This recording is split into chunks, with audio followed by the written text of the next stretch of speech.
Assalamualaikum warahmatullahi wabarakatuh. Alhamdulillahi wa kafa, wassalatu wassalamu ala rasulihil ladzina istafa wa ala khatamihim al-mujtaba nabiyina wa maulana Muhammadin wa ala alihi wa ashabihi wa man ihtada bihadihi wastanna bisunnatihi wa qatafa atharahu min ahli sidqi wal wafa, amma ba'd. Ma'asyiral muslimin, jamaah salat isya dan tarawih yang mudah-mudahan senantiasa dikaruniai rahmat dan maghfirah dari Allah Subhanahu wa taala. Alhamdulillah, puji syukur kehadiratnya kita masih dipertemukan dengan bulan Ramadan yang berkahnya banyak banget ya, banyak sekali. Di antara tanda-tandanya banyak orang, kaum ibu-ibu yang tadinya tidak berhijab, sekarang begitu Ramadan banyak yang ikut berhijab. Bahkan beberapa warung Tegal, warteg dan beberapa warung lainnya juga berhijab, pakai tabir karena biar tidak kelihatan orang yang makan di dalamnya. Alhamdulillah. Nah, ma'asyiral muslimin yang dirahmati Allah Subhanahu wa taala, DKM menawarkan tema judulnya puasa perut. Maksudnya apa? Kalau yang dimaksud bahwasanya puasa kita itu kalau sebatas menahan lapar dahaga, maka semua orang bisa melakukannya. Bahkan adik-adik kecil yang masih kelas 3 SD, kelas 4 SD itu bisa melakukannya, hanya menahan lapar dahaga, menahan perutnya saja. Tapi semestinya puasa Ramadan itu bukan hanya sebatas puasa perut. Maka dari itu Rasulullah Shallallahu Alaihi Wasallam menegaskan, man lam yada' qaulaz zuri wal amala bihi falaisa lillahi hajatun fi ayyada'a ta'amahu wa syarabahu.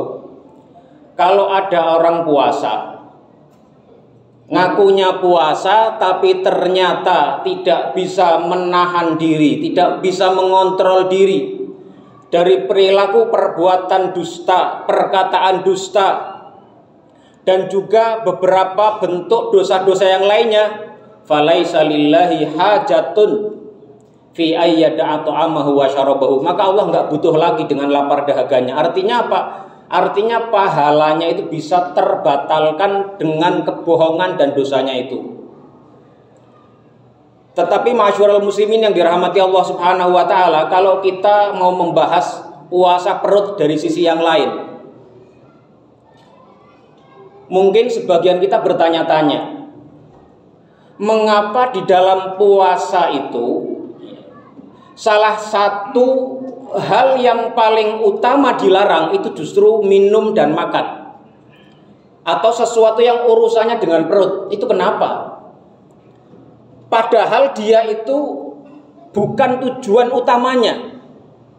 Bahkan orang yang bisa menahan lapar dahaga, bisa menahan perutnya, tapi tidak bisa menahan jiwanya dari perbuatan dusta, dari perbuatan bohong, tidak diterima amal perbuatannya. Tapi mengapa ini makan dan minum ini jadi masalah utama? Nah, saya ingin sekilas membahas dari perspektif ini. Kalau kita buka misalnya surat Abasa, itu di situ salah satu ayatnya itu Allah Subhanahu wa taala berfirman, a'udzubillahi minasyaitonirrajim, falyanzuril insanu mimma khuliq. Falyanzuril insanu ila ta'ami. Maka hendaklah setiap manusia itu melihat kepada makanan yang dia makan. Ini para ulama, para ahli tafsir itu memiliki beberapa jalan untuk menjelaskan ayat ini. Ada yang menjelaskan maksud daripada kita diminta untuk melihat, memperhatikan makanan kita, maksudnya adalah kita diminta untuk merenungkan kebesaran Allah Subhanahu wa taala dari makanan yang ada di hadapan kita. Katakanlah kalau kita makannya di sini makan nasi, lauknya ada urap, ada telur goreng, telur dadar umpamanya. Kalau kita diminta falyanzuril insanu ila ta'amih, hendaklah setiap manusia melihat, memperhatikan kepada makanannya. Artinya kita disuruh merenung. Ternyata dari sepiring nasi dengan lauk urap plus telur dadar, itu ada sebuah proses yang sangat panjang yang membuktikan kekuasaan Allah Subhanahu wa taala. Kita membayangkan kalau beras, ya, nasi itu mulai dari petani menanam, ya, satu demi satu buliran-buliran gabah, atau menanam bibit-bibit dari pohon padi, kemudian mereka merawatnya sekian bulan, memanennya, menggilingnya, dibawa dengan kendaraan dari satu kampung ke kampung yang lain, diperjualbelikan. Itu semua melalui proses yang sangat panjang sekali, yang itu bagian daripada kekuasaan Allah dan karunia Allah kepada hamba-hambanya. Makanya kalau kita sudah bisa makan satu piring makanan, itu merupakan sebuah nikmat yang luar biasa. Falyanzuril insanu ila ta'amih. Tapi ada makna yang lain pula yang dijelaskan oleh para ulama. Ada yang menjelaskannya, hendaklah manusia itu melihat apa yang dia makan. Apakah yang dia makan itu halal atau haram? Apakah jelas tidak ada unsur keharaman di situ atau tidak? Jadi urusan makanan itu sudah diperintahkan oleh Allah Subhanahu wa taala untuk kita perhatikan dengan seksama, bukan masalah sepele. Ini satu hal. Kemudian kalau kita lihat hal lain, kalau kita melihat sejarah nenek moyang kita yang pertama, Nabi Adam alaihissalam, itu ternyata persoalan pertama yang dihadapi, problem pertama yang dihadapi Nabi Adam adalah problem makanan.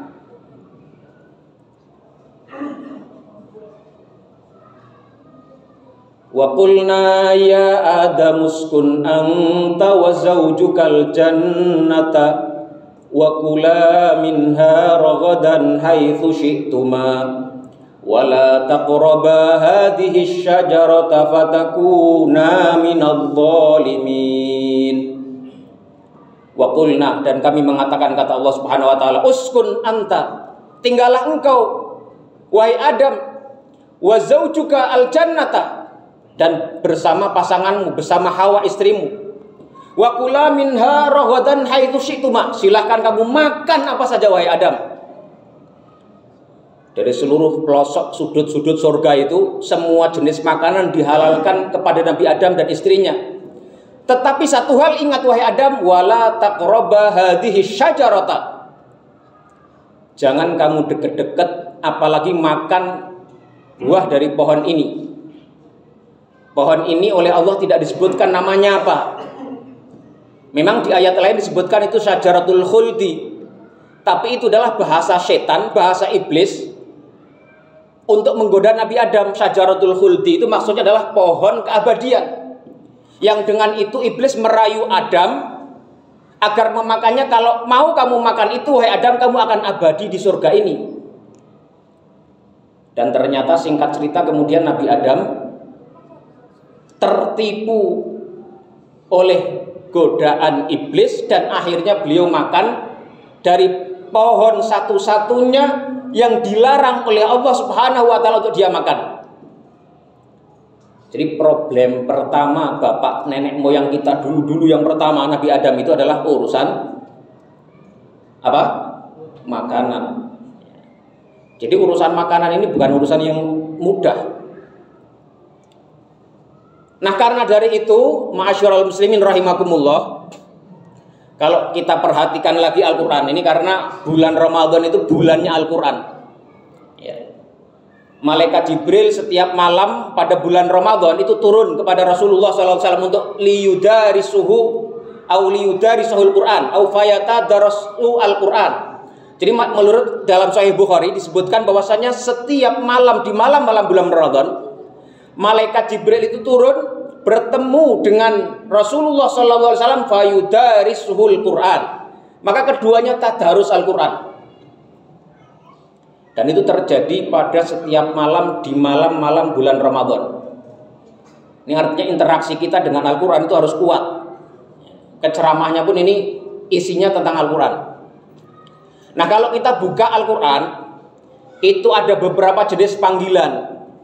Ada panggilannya ya ayyuhalladzina amanu, wahai orang-orang yang beriman. Jadi panggilan itu biasanya mengekspresikan orang yang dipanggil. Jadi kalau kita memanggil istri kita, itu biasanya apa, Pak? Panggil namanya, atau yang, atau beb, atau apa?